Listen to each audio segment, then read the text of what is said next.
Welcome students. चलिए हम लोगों ने सिविक्स का एक चैप्टर कर लिया था, पावर शेयरिंग, ठीक है ना। चलिए हम लोग आज इसके आगे बात करेंगे और आज हम लोगों का चैप्टर है नेशनलिज्म इन यूरोप। तो ये हिस्ट्री का चैप्टर है, ठीक है।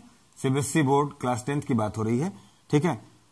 तो नेशनलिज्म इन यूरोप एक बड़ा चैप्टर है, बड़ा बोरिंग नहीं है अगर इसको ठीक ढंग से पढ़ा जाए, इंपॉर्टेंट है और बड़ा अच्छा स्टोरी दे रखा है, ठीक ना। लेकिन इसकी जो पहली प्रॉब्लम मुझे लगती है बच्चों के व्यू से, वो है इसका वर्ड प्रॉब्लम, ठीक ना। एनसीईआरटी में कुछ ऐसे हार्ड वर्ड रखे हुए हैं कि पहले तो यही दिक्कत होता है, ठीक ना। लेकिन अगर आप अच्छे से स्पोकन इंग्लिश ये सब जानते होंगे तब तो कोई प्रॉब्लम नहीं होता होगा। लेकिन ऑन एन एवरेज मैक्सिमम बच्चों को सबसे अधिक प्रॉब्लम क्रिएट करता है ये चैप्टर, ठीक ना। उसका मेन रीजन मैंने आपको बता दिया कि वर्ड प्रॉब्लम, ठीक है ना। एनसीईआरटी के गिवन वर्ड्स थोड़े हैवी और टफ है। तो चलिए हम लोग इसको सीखते हैं थोड़े इंटरेस्टिंग तरीके से और अपने खुद के लैंग्वेज में कर लें, मतलब इजी लैंग्वेज में कर लें। एनसीईआरटी के वर्ड्स को लेके चलेंगे लेकिन इसको थोड़ी इजी कर दिया जाए, थोड़े मॉडिफाई कर दिया जाए तो मजा आएगा इस चैप्टर को पढ़ने में, ठीक है ना। तो हिस्ट्री रटना नहीं पड़ेगा आपको, ठीक है। आनंद लेके पढ़ते हैं इसको। चलिए स्टार्ट करते हैं। नेशनलिज्म इन यूरोप हिस्ट्री का पहला चैप्टर है। तो स्टूडेंट सबसे पहले बात करते हैं नेशनलिज्म किसे बोलते हैं, ठीक ना। तो इस नेशनलिज्म को समझने के लिए इसके लिटरल मीनिंग को समझते हैं, इसको लेटर में डिवाइड कर देते हैं। तो हमने नेशनल और इज्म को अलग किया, दो वर्ड्स से मिलकर बना ना, नेशनल प्लस इज्म, है ना। तो नेशनल का मतलब तो कोई भी कंट्री, और इज्म जो आईएसएम है, इज्म है ना, इसके लगने से क्या हो जाता है स्टूडेंट्स, आप कहीं भी देख लो, इसका मतलब होता है थॉट। इसका मतलब क्या होता है, थॉट। आप कहीं भी देख लो, जैसे कहते हैं ना कि टेररिज्म, तो टेरर में क्या लगाया, आईएसएम लगाया तो टेररिज्म हो गया, सही है। वैसे ही कास्टिज्म, तो उसी तरह से क्या होता है नेशनलिज्म। तो थॉट का मतलब, इज्म का मतलब क्या हो गया, थॉट, सही है ना। तो अच्छा, इसको और आईएसटी लगा दो तो हो जाएगा टेररिस्ट। वैसे ही अगर इसमें आईएसटी लगा दो हो जाएगा नेशनलिस्ट, सही है ना, कास्टिस्ट। तो वैसे ही, तो क्या बोला हमने कि having thought, feelings, affections for the nation. क्या हो, थॉट हो, फीलिंग्स हो, अफेक्शंस हो, प्रेम हो, है ना, फॉर द नेशन, किसके लिए, नेशन, अपने राष्ट्र को लेकर के जो प्रेम अपने मन में उमड़े, उसको देशभक्ति भी कह सकते हो आप, पेट्रियोटिक फीलिंग भी कह सकते हो आप, उसे बोलते हैं हम लोग नेशनलिज्म, ठीक है। लेकिन सवाल आया कि ये वाली फीलिंग्स, है ना, हु, व्हाई, हाउ, मतलब किसे आया, क्यों आया, हाउ और कैसे आया। ये बात अगर आप जानना चाहते हैं कि सबसे पहले इसकी ओरिजिन कैसे हुई ना, किसे आया, क्यों आया और कैसे आया, तो आपको चलना पड़ेगा 100 years एगो, थोड़े कुछ 100 वर्ष पहले चलना पड़ेगा, ठीक है ना। समझ में आया। कब बात तब की हो रही स्टूडेंट, जब हम लोग किंग पीरियड में हमारा पूरा दुनिया रहा करता था ना। किंग पीरियड में मोनार्की सिस्टम की बात है। तो मोनार्की सिस्टम के बारे में आप समझे, मोनार्की सिस्टम किसको कहते हैं, राजाओं का राज्य होता था। राजा समझते हैं ना, राजा का मतलब क्या, कुछ एक पार्टिकुलर रीजन होता था, पूरी दुनिया में तो नहीं कह सकते हैं, लेकिन एक पार्टिकुलर रीजन होता था, उस रीजन का जो सबसे पावरफुल व्यक्ति हुआ करता था उसे हम लोग राजा कहते थे, किंग कहते थे, ठीक ना। उसका मतलब क्या होता था, वो जो बोलता था उसी को जनता को मानना पड़ता था, ठीक है ना। उसके सब सबऑर्डिनेट में थे, उसके सारी बातें, वही रूल रेगुलेशन तय करता था, तो उसके सब लोग कंट्रोल में रहा करते थे, ठीक ना।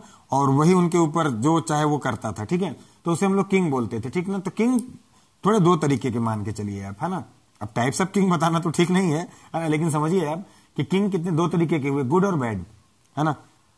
तो गुड वाले किसको कहते थे, जो पब्लिक के टेक केयर होते थे ना, पब्लिक का ख्याल रखते थे, उनके वेलफेयर के बारे में सोचते थे, उन्हें गुड वाले बोलते थे, ठीक है ना। और बड़े कम हुआ करते हैं ये, है ना। बैड वाले कौन होते थे, जो डिक्टेटर हुआ करते थे, तानाशाह टाइप के हुआ करते थे, ठीक है ना, किसी के नहीं सुनते थे, एब्सोल्यूटिस्ट हुआ करते थे। मतलब जो एब्सोल्यूटिस्ट आपको दिख रहा है, इसका मतलब ये हुआ कि निरंकुश हुआ करते थे, किसी से रुकते नहीं थे। निरंकुश, निर माने नहीं, अंकुश, जिन पे कोई प्रतिबंध न लगा सके, ठीक है ना। मतलब ये किसी से कंट्रोल नहीं होते थे, इनकी खुद की अपनी पावर और अपने थॉट होते थे, ठीक है। दिक्कत क्या होता था, टॉर्चरिंग, वो पब्लिक को टॉर्चर करते थे। हाई टैक्सेस, काफी टैक्सेस लेते थे। अब टॉर्चर कई तरीके से, खूब उन पे टैक्स लगा करके, उनसे स्लेवरी ना, दास बना करके, उनको बंधुआ मजदूर बना करके, बाइंडिंग लेबरर बना करके, तो ऐसे बहुत सारे ये उनके ऊपर अत्याचार किया करते थे। इन अत्याचार की वजह से रिजल्ट्स क्या हुआ स्टूडेंट्स, किसका रिजल्ट ये पड़ा। अच्छा, एक और बात था कि फ्रॉम जनरेशन टू जनरेशन, ऐसा नहीं था कि एक बार कोई किंग किसी एरिया का है तो वो मर जाए तो लोग इससे छुटकारा पा जाए, नहीं, ये चलता रहेगा फ्रॉम जनरेशन टू जनरेशन। अगर वो मरेगा तो उसका अगला जो जनरेशन आने वाला, जो उसका बेटा होगा, फिर वो राजा बन जाएगा, ठीक है ना। ये समस्याएं चलती रही स्टूडेंट्स। तो इसीलिए तो इस थॉट का डेवलपमेंट हुआ। So why peoples had pain and dissatisfaction, लोगों में दर्द था और असंतुष्टि थी, डिससेटिस्फिकेशन था। थोड़ा इजी लैंग्वेज में समझेंगे तो शायद ये चैप्टर इजीली कवर कर लेंगे आप। और अगर आप बहुत ब्रिलियंट है, सब कवर कर चुके हैं, तो आप एनसीईआरटी वर्ड्स को फॉलो करें, कोई दिक्कत नहीं है, ठीक ना। ऑल द बेस्ट आपको। लेकिन थोड़े से इजी और एवरेज बच्चों के लिए मैं बताना चाह रहा हूं, ठीक है, समझे आप। इसमें लिखा है कि so why people had been dissatisfaction, असंतुष्ट थे लोग, they wanted to change this system, वो लोग इस सिस्टम को बदलना चाहते थे। Which system? The system of monarchy government ना, where the king from king to king was ruling ना, जहां राजा फिर राजा फिर राजा राजा वहां पे रूल करते थे। इस सिस्टम को लोग बदलना चाहते थे, है ना। Same situation was in France, ऐसी ही कुछ स्थिति ये राजा वाला मोनार्की वाला गवर्नमेंट कहां पर था? फ्रांस में। फ्रांस क्या है? फ्रांस एक कंट्री है, किसका? यूरोप का ही, ठीक है ना, समझे आप।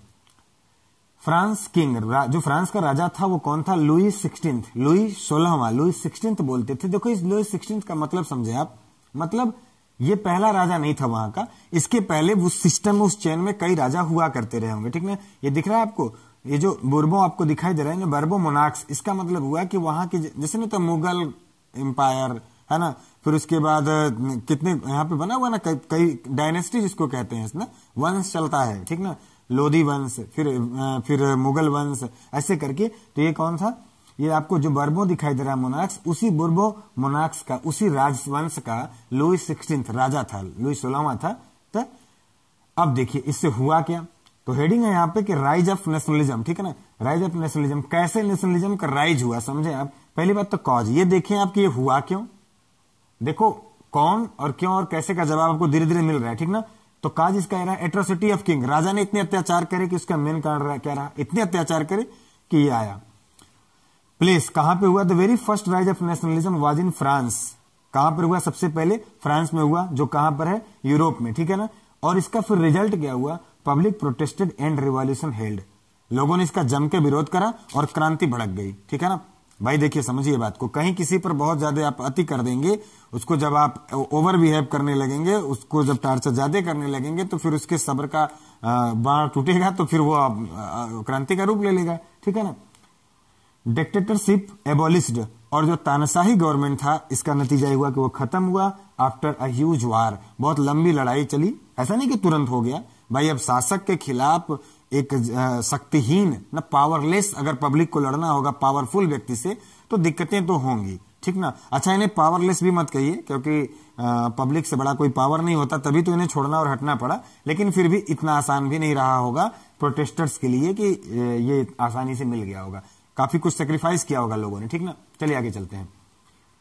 हुआ कि स्टूडेंट्स की action taken at the time of revolution, देखो इसको हम लोग कई पार्ट में पढ़ेंगे, ठीक ना, इजी करते चलेंगे। तो इसको मैं कुछ बता दे रहा हूं, अगर वीडियो बहुत लंबा होगा तो इसको यहीं पे ओवर कर देंगे, नहीं तो फिर अगला वीडियो इसी मिल जाएगा आपको, ठीक है। Action taken at the time of revolution, जो क्रांति हुई, जो रिवॉल्यूशन हुआ, उस समय कौन से एक्शंस लिए गए? जो क्रांतिकारी लोग थे उनके द्वारा, जो लीडर्स थे जो इसको रिप्रेजेंट कर रहे थे, उनके द्वारा कौन से एक्शन लिए गए, समझिए आप। Attempts for enhancing the public feelings for the nation, है ना। Attempts for the enhancing the public feelings, लोगों में राष्ट्र के प्रति जो सार्वजनिक भावना था उसको बढ़ाने के लिए अटेम्प्ट्स किए गए, प्रयास किए गए, कुछ किए भी गए और कुछ अटेम्प्ट्स रहे, कर लिए गए तो एक्शन हो गए, और अटेम्प्ट्स में ही रह गए, जो उनका कोई रिजल्ट नहीं मिला तो उन्हें आप अटेम्प्ट बोलोगे। नीड फॉर फ्रीडम, तो ऐसा इसलिए किया गया क्योंकि सभी को नीड ऑफ फ्रीडम, देखो ब्रैकेट में लिखा है, सभी को, each one was necessary looking ना, it was was looking for the freedom, सबको जरूरत थी क्या कि मुझे आजादी चाहिए, सबको लिबरलिज्म को खोज थी, ठीक ना, कि सबको चाहिए था कि मुझे मिले आजादी। तो हुआ क्या, पहला काम तो ये किया गया कि सबके अंदर इस तरह की फीलिंग जनरेट की गई, है ना। और इस फीलिंग को जनरेट करने का अच्छा चांस था क्योंकि सबको आजादी चाहिए, कौन चाहेगा इस तरह के ना कुचक्र में फंसना, ठीक है ना। तो इसमें हुआ क्या, पहला बात देखिए, ले पेट्रे एंड ले सितोए, ये क्या हुआ? ले पेट्रे का मतलब होता है लोगों को बताया गया कि इट्स योर फादरलैंड, लोगों को बताया गया कि ये जो फ्रांस है, ये फ्रांस की जमीन हमारी है। ले सितोए मतलब वी आर इट्स सिटीजन, और हम इसके नागरिक हैं, ऐसा लोगों को रियलाइज कराया गया, ये फीलिंग उनमें जनरेट की गई, उनको इंजेक्ट किया गया है, समझ में आ रहा है ना, उनको मोटिवेट किया गया। जब ऐसे किसी को आप हौसलों से भर देंगे, ऊर्जा से भर देंगे, एहसास कराएंगे ये सब तुम्हारा है, तुम क्यों दुख सह रहे हो, आओ लड़ो, आवाज उठाओ, तो निश्चित तौर पे वो फिर रिवॉल्यूशनरी हो जाएगा, ठीक है। न्यू फ्लैग, ये क्या हुआ स्टूडेंट? अच्छा, न्यू फ्लैग कहा तो हमको याद आ गया ना, शायद बुक मेरे पास नहीं, हाँ दूर रखा हुआ है बुक। जब आप एनसीईआरटी के इस चैप्टर को खोलेंगे आप, तो सबसे पहले आपको एक पिक्चर दिखाई देगा, ठीक ना। अगले वाले टॉपिक में उसके बारे में थोड़ा डिस्क्राइब कर दूंगा, लेकिन समझिए उसमें आप देखिए, उसमें पिक्चर्स में जो भी बातें हुई ना, अगले बार बता रहा हूं। न्यू फ्लैग, नए झंडे बनाए गए, जिसको क्या कहा गया? इक्वलिटी फ्लैग, वो समान अधिकार वाला झंडा हुआ है सबके लिए। ऐसा क्यों हुआ स्टूडेंट्स? क्योंकि देखो फ्रांस कई सारे रीजन में बटा हुआ था, और हर रीजन में एक एरिया होता था, एक इलाका होता था, कस्बा होता था, टाउन, ऐसे करके बटा हुआ था, और सबकी अपनी एक यूनिटी होती थी। सब बोलते थे ये मेरा झंडा, ये मेरा एरिया, मतलब रीजन फाइट हुआ करता था, लोगों को अपने अपने रीजन का वर्चस्व दिखता था, ठीक ना। कोई कंट्री और नेशन वाली फीलिंग अभी जनरेट किसी में नहीं हुई थी। तो ये हुआ कि अगर सब लोग अपने अपने झंडे को लेकर चलेंगे तो फिर ये नेशनलिज्म वाला जो डेवलपमेंट थॉट है वो नहीं कर पाएगा, ठीक है ना। तो लोगों को सब वहां के अच्छे थिंकर्स और एक्सपर्ट्स और स्कॉलर लोगों ने प्लान करा कि ऐसा करो कि सबको हटाओ, ready to die for its respect ना, एक ऐसा झंडा बनाओ जिसके सम्मान के लिए लोग मर मिटने को तैयार हों, एक झंडे के नीचे सब आ जाएं, ठीक ना। और इक्वलिटी फ्लैग, उसको ही सबका सिंबल बनाया जाए, सब उससे कह सके कि ये मेरा है, ठीक है ना। कोई ना कह सके कि नहीं ये तो किसी और का है, मेरे एरिया वाला ये है, ऐसा ना हो, ठीक है। तो स्टूडेंट समझ रहे हैं आप ना, इस तरह की फीलिंग से लोगों में एक रिस्पेक्ट आएगा और इक्वलिटी वाला रिस्पेक्ट आएगा। एक ही चीज के लिए सब लड़ेंगे, एक ही चीज को सब लोग प्रेम करेंगे, ठीक है। पब्लिक प्रोटेस्ट हार्डली, और लोगों ने बहुत जम के इसका प्रोटेस्ट किया, किसका? इस राजा वाले सिस्टम का। The king has to flee away, और राजा को भागना पड़ा, ठीक है ना।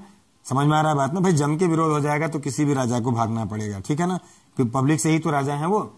Formation of public representative and ruling start, नया रूलिंग स्टार्ट हो गया, और फॉर्मेशन ऑफ पब्लिक रिप्रेजेंटेटिव, उन्हीं के बीच से किसी एक एक्सपर्ट व्यक्ति को ना, उनके कुछ समूहों को बना दिया गया पब्लिक रिप्रेजेंटेटिव, वो लोग गवर्नमेंट चलाने लगे। लेकिन अभी वहां पे डेमोक्रेसी ठीक से नहीं आई थी, समझे आप ना। ये कब की बात हो रही है? Action taken at the time of revolution, जब रिवॉल्यूशन हुआ तब। अब क्या हुआ? एक्शन टेकन आफ्टर रिवॉल्यूशन, है ना। रिवॉल्यूशन के बाद कौन से एक्शन लिए गए वो समझे आप, ठीक है। समझिए, न्यू कॉन्स्टिट्यूशंस, नए संविधान बने। कॉन्स्टिट्यूशन समझते हैं ना भाई? कॉन्स्टिट्यूशन को क्या बोलते हैं? ये किसी भी कंट्री का क्या है? ये तो बैकबोन है। नहीं समझ में आया, है ना। अगर किसी देश में डेमोक्रेसी आप चाहते हैं और वहां कॉन्स्टिट्यूशन ना हो, कॉन्स्टिट्यूशन का मतलब एक सुप्रीम लॉ जिसके अंडर सभी आ जाते हैं, उसके आगे कोई बड़ा नहीं है, सभी उससे छोटे हैं, ठीक है ना। राइट ऑफ इक्वलिटी, जिसमें बताया गया कि सभी लोग इक्वल हैं, इस बात की बात हुई। एबॉलिशमेंट ऑफ फ्यूडरल सिस्टम, कौन सा सिस्टम को खत्म कर दिया गया? ये फेडरल सिस्टम आपको दिखाई दे रहा है। In bracket I have written students, you will understand very easily, I have try to make this more easier. Land lordship, land lordship मतलब होता था कि किसी एक एरिया में जो वहां का पावरफुल व्यक्ति होता था, वहां के सभी लैंड्स को अपने पावर में ले लेता था और वहां के लोगों से मजदूरी कराता था और उसके सारे फायदे खुद लेता था। इस बात को एबॉलिश कर दिया गया, खत्म कर दिया गया, फ्यूडल सिस्टम खत्म हो गया। And the land was distributed among poors, और गरीबों में भी उस लैंड को डिस्ट्रीब्यूट कर दिया गया। सोचिए कितने अच्छे अच्छे डिसीजंस लिए जा रहे हैं अभी ना।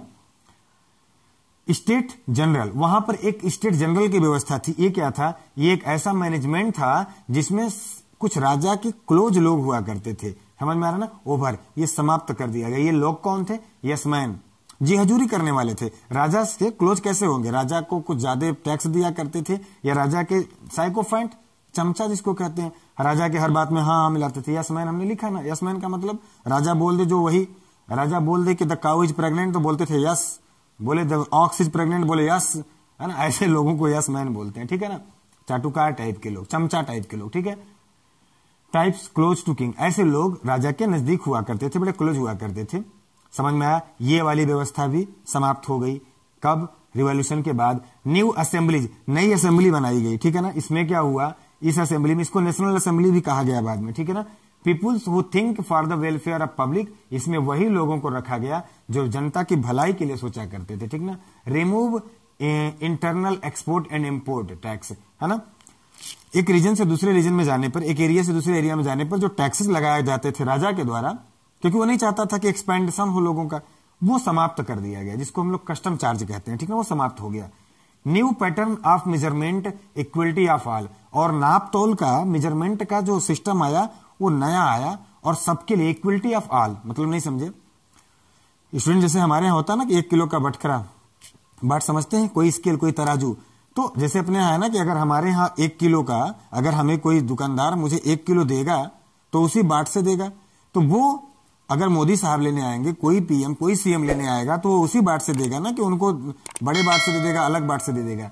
तो मेजरमेंट की इक्वलिटी वाली कोई स्केल बनाई गई जो सबके लिए बराबर थी। इक्वल टैक्स फॉर ऑल, सबके लिए टैक्स को बराबर कर दिया गया, चाहे किसी कोई वर्ग से बिलोंग करता हो, सब बराबर टैक्स देंगे। एबॉलिश रीजनल लैंग्वेजेज ना, वहां के क्षेत्रीय भाषा को समाप्त कर दिया गया। And French language was declared national language, और बताया गया कि फ्रेंच लैंग्वेज ही हमारा नेशनल लैंग्वेज है। इससे क्या हुआ, अपनापन का भावना बढ़ेगा, हम भाषाओं में बटेंगे नहीं, है ना, हम एक भाषा के लिए लड़ेंगे, एक भाषा के लिए जिएंगे, एक भाषा के लिए मरेंगे, एक भाषा के लिए सोचेंगे। तो नेशनलिज्म की जो थॉट है वो मजबूत होगी, ठीक है ना।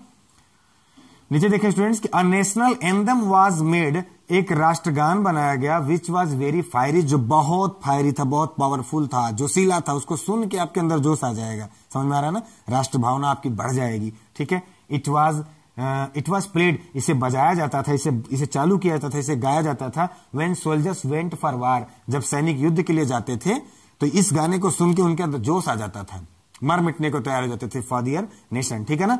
क्या नाम था इसका, ले मार्सेलीज, है ना, इसका ला मार्सेली नाम था, ठीक है स्टूडेंट्स। जरूरी नहीं है आपके लिए, लेकिन जानोगे तो अच्छा ही रहेगा। स्टूडेंट्स अब ये सब होने के बाद हम लोग इस स्लाइड को मिटाने के बाद आपको पढ़ाएंगे, और अगला टॉपिक होगा कि डेथ ऑफ लुईस 16 देखेंगे इसके बारे में। लुईस 16 की मृत्यु हो गई, ठीक है ना। कब हुई स्टूडेंट्स, वाज गिलोटिन्ड, मतलब उसको फांसी दे दिया गया, हैंग्ड, फांसी पर लटका दिया गया 21 जनवरी। डेट मत याद रखो, लेकिन ईयर याद रखना 1793, 1793 ईस्वी में ये जो निरंकुश शासक था, जो डिक्टेटर था, उसको फांसी दे दिया गया। Later and the wife was also hanged, उसकी पत्नी को भी कुछ दिन बाद फांसी दे दिया गया। तो दिस सिस्टम वाज ओवर। हुआ क्या इसके बाद, धीरे धीरे एक नया हीरो यहां पर आया सबके टच में, हम लोग इसके बाद उसको बताते हैं, ठीक ना। मैं हट रहा हूं, आप स्क्रीनशॉट लीजिए स्क्रीनशॉट इसका जल्दी से, ठीक है ना। उस वाले को आपने पढ़ा तो लुईस 16 को फांसी दे दिया गया, वहां तक आपने देखा। अब देखिए, अब एक नया इंट्रोडक्शन मिलेगा आपको नेपोलियन बोनापार्ट का, है ना। खूब नाम सुना होगा आपने इसके बारे में, लेकिन यूरोप के अध्याय से कैसे जुड़ा हुआ है, बल्कि वहीं का ये हीरो है, और कैसे चलिए जानते हैं इसके बारे में, ठीक ना। तो नेपोलियन बोनापार्ट जितना भी वहां पर रिवॉल्यूशन चालू हुआ फ्रांस में, यूरोप का पहला नेशन था, कौन सा, फ्रांस, जहां पर रिवॉल्यूशन स्टार्ट हुआ, पहली बार नेशनलिज्म की फीलिंग वहीं से स्टार्ट हुई, ठीक ना। लेकिन इस फीलिंग को जो डेवलपमेंट किया, जो इसको लीड कर रहा था, जो इसको रिप्रेजेंट कर रहा था, हर वर्ग के लोगों को लेकर के इस फीलिंग को बार बार आगे बढ़ा रहा था, वो व्यक्ति कौन था, नेपोलियन बोनापार्ट, है ना। देखिए, इसके बारे में जानने पे तो बहुत टाइम लगेगा, इसकी बहुत अलग से ये खुद में एक हिस्ट्री है, कह लेते हैं, ठीक है ना। लेकिन इसने क्या रोल किया यहाँ पर, इससे क्या रिलेशन है इस पूरे चैप्टर में, ये जानते हैं, ठीक ना। तो नेपोलियन बोनापार्ट जो था was a French statesman and military leader ना। फ्रेंच स्टेट्समैन एक पॉलिटिकल बॉडी था और मिलिट्री लीडर था, मतलब वो मिलिट्री मैन भी था, ठीक है ना। ये नेपोलियन बोनापार्ट है। लेकिन चूंकि बढ़ चढ़ के हिस्सा लिया वहां के रिवॉल्यूशन में, लोगों के अंदर नेशनलिज्म की फीलिंग को बढ़ाया भी, तो इसलिए इसका रोल क्या हो गया, acquired the power of empire by abolishing the rule of directory in 1799। 1799 में फ्रांस से डायरेक्टरी रूल को खत्म करते हुए वहां के पावर को उसने अपने हाथ में लिया। 1804 में क्या बन गया, एम्परर ऑफ फ्रांस, फ्रांस का सम्राट बन गया, ठीक ना। अगेन मोनार्क, क्या कह सकते हो, देखो हुआ क्या, देखो हमने ब्रैकेट में लिखा है अगेन मोनार्की, ये दिख रहा है आपको। अगेन मोनार्की का मतलब क्या समझे, ये रिवॉल्यूशन हुआ ही क्यों था, मोनार्की के खिलाफ ही तो रिवॉल्यूशन हुआ था, बढ़ चढ़ के उसमें हिस्सा लिया था सभी पब्लिक ने, और उसको लीड किसने किया था, नेपोलियन बोनापार्ट ने। लेकिन उसने क्या किया कि वहां से मोनार्की को, लुईस 16 को, है ना, वहां की जो भी अदालत थी, जो कह सकते हो आप, उसने सजा देने के बाद लुईस 16 को फांसी दिया। फिर जो है अपने हाथ में पावर लेने के बाद ये खुद क्या बन गया, वहां का सम्राट बन गया। तो कह सकते हो अपना कि मोनार्की फिर आ गई, ठीक है। was better than Louis XVI, लेकिन this time Napoleon Bonaparte was completely much better than Louis XVI, ठीक ना। Louis XVI was completely dictator and absolute king, लेकिन ये ऐसा नहीं था, इसके साथ सारी बातें निगेटिव नहीं थी, बहुत सारे पॉजिटिव बातें थी। इसने क्या क्या किया वो जानते हैं ना, ये क्यों लोगों के बीच पॉपुलर हुआ, क्यों लोगों ने इसे एक्सेप्ट किया, हाँ बाद में दिक्कतें हुई वो देखेंगे।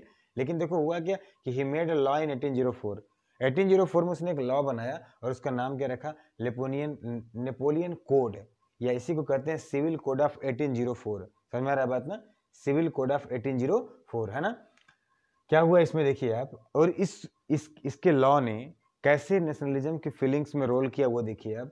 Contribution of Napoleon in the expansion of nationalism ना, नेपोलियन का जो भी कंट्रीब्यूशन रहा वो इसी लॉ से हुआ जाते। वो कैसे देखिए, abolish the equal rights and abolished the equal rights and remove the economical inequality, है ना। abolish the equal rights, समझ में आ रहा बात ना। abolish the equal rights, abolish नहीं होना चाहिए एक्चुअल में, है ना, बल्कि abolish मत कह लीजिए। इस लॉ में क्या हुआ, the equal rights and remove the economical inequality को हटाया, है ना, एंड ब्रिंग, ठीक है, ब्रिंग द इक्वल राइट्स, सबके सामने इक्वल राइट्स लेके आया और इकोनॉमिकल अनइक्वलिटी को हटा दिया। पहली फायदे की बात, right of equality before law, कानून के सामने सभी बराबर होंगे, ये बात किसने कहा, फॉर ऑल, ये सबके लिए, इसी सिविल कोड में यानी कि नेपोलियन कोड में जो 1804 में आया, ये बात बताया गया। ये बात किसने पारित किया था, नेपोलियन ने। फिर क्या हुआ, reformation in the system of communication and transport ना, आने जाने के लिए, और कम्युनिकेशन और जो संचार की व्यवस्थाएं थे उसमें इन्होंने सुधार करा। किसने, नेपोलियन ने। इक्वल चार्ज, सबसे टैक्स जो शुल्क लिया जाएगा सबसे बराबर लिया जाएगा, कोई बड़ा छोटा नहीं होगा, ये इसने कहा। मेजरमेंट, जो नाप तोल है वो क्या होगा, वो बराबर होगा। एंड स्टार्टेड अ सिंगल या सेम करेंसी, और इसने एक ही करेंसी चलाया, पूरे देश में एक ही मुद्रा चलाया, सब बाकी खत्म कर दिया, ठीक ना। किसने किया, नेपोलियन ने अपने इस कोड 1804 में। ऑनर्ड नेशनलिस्ट एंड, सबसे बड़ा काम उसने यहाँ किया बहुत अच्छा, कि ऑनर्ड नेशनलिस्ट, जितने भी राष्ट्रवादी लोग थे उनको सम्मानित किया। पेट्रोइट, जो देशभक्ति लोग थे उनको सम्मानित किया। इससे क्या हुआ, लोगों के अंदर नहीं, जैसे आप एक पेट्रोइट को बुला करके एक फ्रीडम फाइटर को सम्मान दें आप, तो बाकी लोगों में भी उत्साह बढ़ता है, ठीक ना। फिर क्या हुआ students, remove the guild system, वहां का जो गिल्ड सिस्टम था उसे खत्म कर दिया इसने, ठीक है ना। अबाउट नेपोलियन, अब थोड़ी सी नेपोलियन के बारे में चलो जान लेते हैं, ठीक ना। इतनी बातें तो आपको समझ में ही आ गई कि उसने क्या क्या किया और कैसे यहाँ पर आ गया। मतलब लीड करते करते वहाँ का पोस्टर बॉय बना, और हीरो बनने के बाद पूरे यूरोप में उसका बढ़िया नाम हो गया, और धीरे धीरे वही सम्राट बन गया, वो खुद मोनार्की सिस्टम में आ गया, ठीक है ना।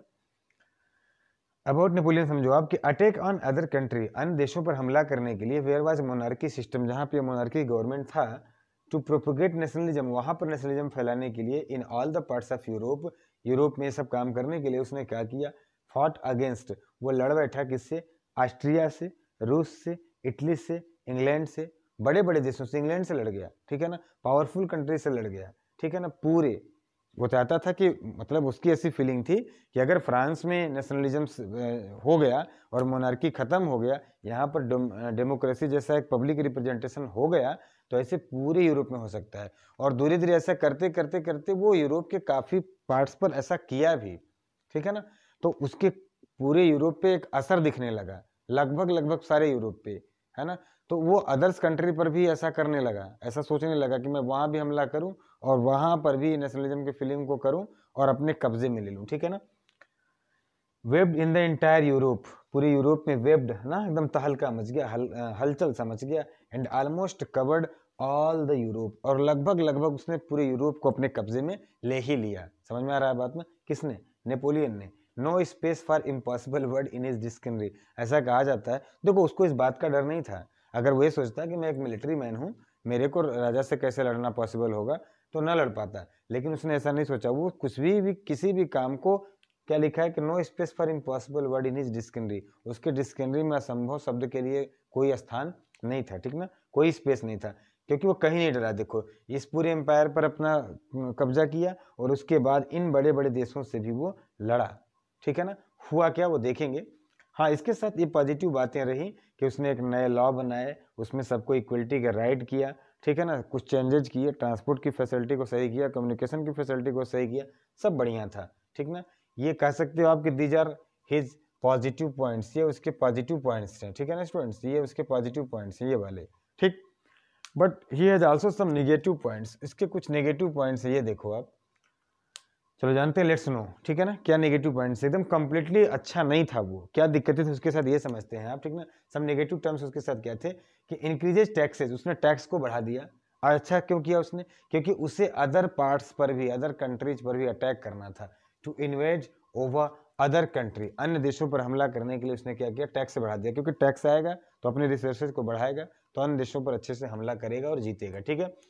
Forced people to join army, और चूंकि हमला करने के लिए उसको सैनिक चाहिए और सैनिकों की भर्ती करने के लिए उसने वो लोगों को बाध्य करता था, मजबूर करता था, forced people to join army, कि आप फ्रेंच आर्मी में भर्ती हो जाओ। तो ये सही बात तो नहीं है, nobody will be ready to accept this, ठीक ना। तो these are some actions being taken by him which just actually irritated all the peoples of the French and other parts of the Europe। तो इसीलिए Napoleon यहाँ पर failure रहेगा, या यूँ कह सकते हो आप कि उसके डीमेरिट्स रहे, ठीक है ना। स्टार्टेड सेंसरशिप, उसने सेंसरशिप चालू कर दिया। What is censorship? Actually censorship मतलब एक डीलिंग है between press dealer and Napoleon Bonaparte, that कि ये होगा क्या इसमें कि no freedom for press, press वालों को कोई आज़ादी नहीं थी कि आप अपने मन से कुछ मेरे बारे में छापोगे तो बढ़िया ही छापोगे, बुरा नहीं छाप। किसके बारे में? नेपोलियन के बारे में। कुछ गलत नहीं छाप सकते आप, कोई सच्चाई आप नहीं दिखा सकते। मतलब रिजल्ट इसका क्या हुआ कि other parts of Europe we are not ready to accept the French rule specially by Napoleon, है ना। उसकी इस आदतों को देखते हुए, इन बातों को देखते हुए अदर यूरोपियन पार्ट जो थे वो रेडी नहीं थे कि हम नेपोलियन मेरे ऊपर शासन करे, बल्कि उनको ये मंजूर था कि मेरा ही राजा मेरे ऊपर करे चलेगा, लेकिन बाहर से आके नेपोलियन हमको गवर्न करे ये उनको मंजूर नहीं था, ठीक है ना। सो दे यूनाइट्स, इसीलिए वो लोग एक हो गए। कब? It originates the nationalism in the other European, other European को जब पता चला कि मेरे यहाँ नेपोलियन हमला करने वाला है, हमको कब्जे में ले लेगा, तो लोग एक हो गए। बताओ किसी भी बहाने एक हुए तो नेशनलिज्म की फीलिंग जनरेट हुई कि नहीं हुई? तो this originates the nationalism in the other European में भी ये फीलिंग बढ़ी। एग्जाम्पल के तौर पे लो, जर्मनी की बात करते हैं, ठीक ना। तो जर्मनी में क्या हुआ students? Was parted into 40 small region, छोटे छोटे 40 भागों में बटा हुआ था जर्मनी, लेकिन दे फाट म्यूचुअली, अक्सर लड़ा भी करते थे आपस में, but unified themselves when they heard that, जब उन्हें ये पता चला कि Napoleon is about to attack, Napoleon पे हमला करने वाला है, तो वो सब एक हो गए। समझ में आ रहा है बात ना? किसकी बात करना है? जर्मनी के 40 छोटे छोटे टुकड़ों की। एक होने के बाद उन लोगों ने मिल करके सामना किया, किससे? नेपोलियन से। और नेपोलियन वहां पे अपना सुपरमेसी नहीं प्रूव कर पाया, ठीक है ना, वर्चस्व वहां उसका साबित नहीं हुआ। तो ये रहा students, this was all about nationalism in Europe का पहला पार्ट हो गया, ठीक है ना। आप कह सकते हो कि इसका पार्ट 1 है ना, ठीक है, इसका पार्ट 1 हम लोग कर चुके। नेक्स्ट वीडियो में मिलेंगे पार्ट 2 में। इसको यहीं तक रोकते हैं, कोई डाउट होगा तो पूछ लीजिएगा, ठीक है। नोट कीजिए इसको, स्क्रीनशॉट लीजिए इसका, ठीक है।